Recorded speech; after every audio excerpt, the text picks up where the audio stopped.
Ito, pagpaprocess ng ginagawang putok, ang lahat ay kikiloin natin para sa ganun ay hindi tayo sumablay sa patimpla ng asukal, ng yeast at ng mga iba pang ingredients. Kinikilo ang lahat para pantay-pantay ang paglalagay ng mga ingredients. Gagawin natin itong putok na kung tawagin dito sa amin ay putok na tinapay. Pero hindi ito yung putok sa kilikili na sinasabi nga nila rin sa gilid-gilid. Ito ay tinapay na putok.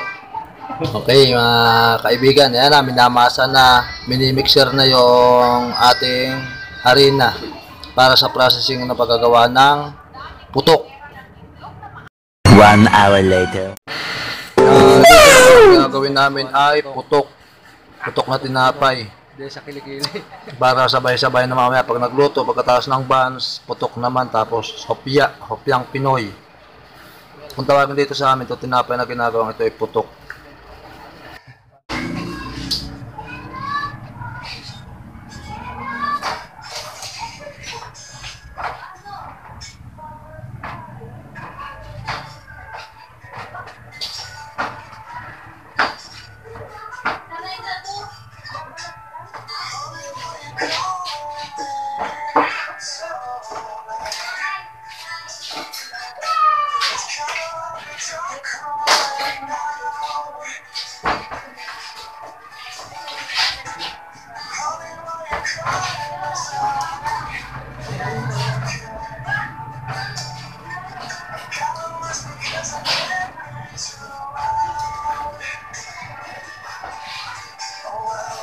My dreams are not true. Sometimes I wish she was you.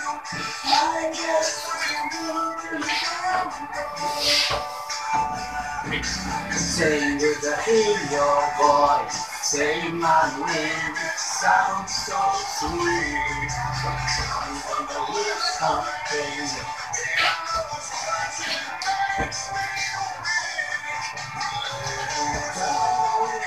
I wanna say goodbye. How to be grateful. This song.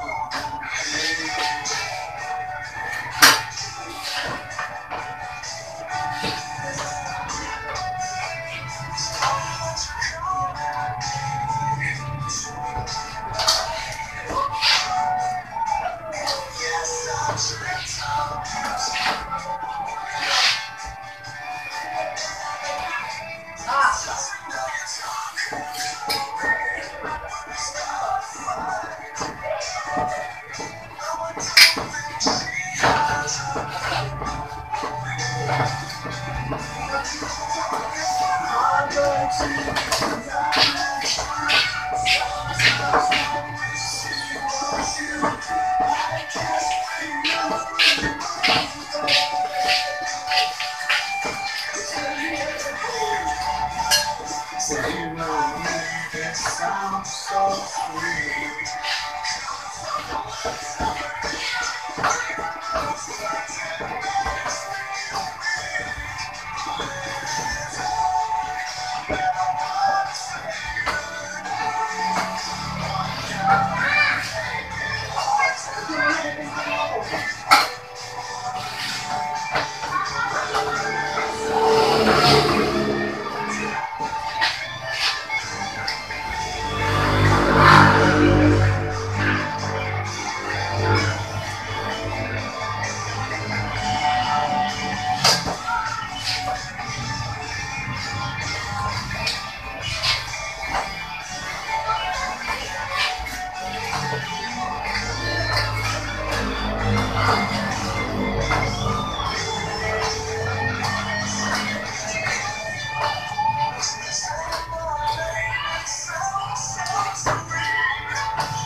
Huwag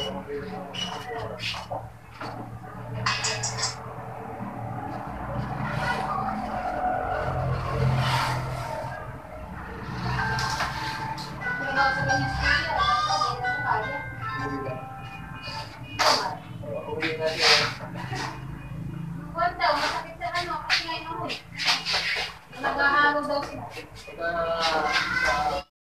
1 hour later. Ano tinitingnan mo? Nakikita natin na ito na malalaki natin tinapay. Tapos, isasalang na yung unang nagawa namin kanina ang buns. Para hanggat iniin-in, sabi nga sa amin, o pinatutuyo o pinaniluluto mabuti yung malalaking tinapay, yung buns naman ang ating sasalang para medyo maganda, para sabay-sabay yung trabaho, mabilis makakatapos, maagang makakapagpahinga.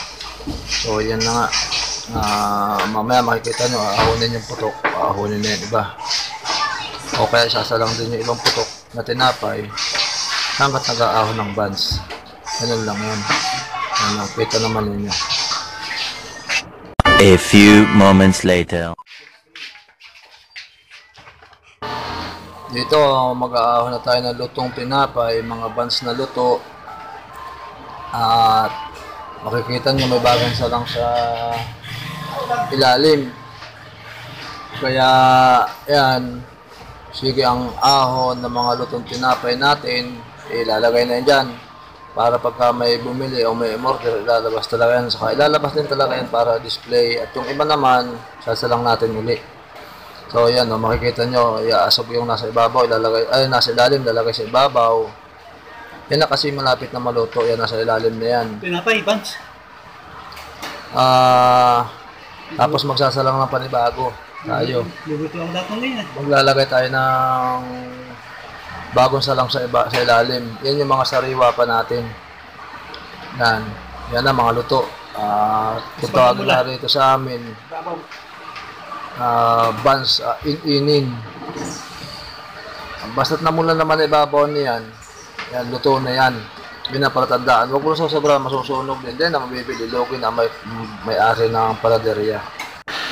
Maraming salamat sa pagsuporta sa panonood. Paki-share and like at subscribe na lang po. Maraming po salamat.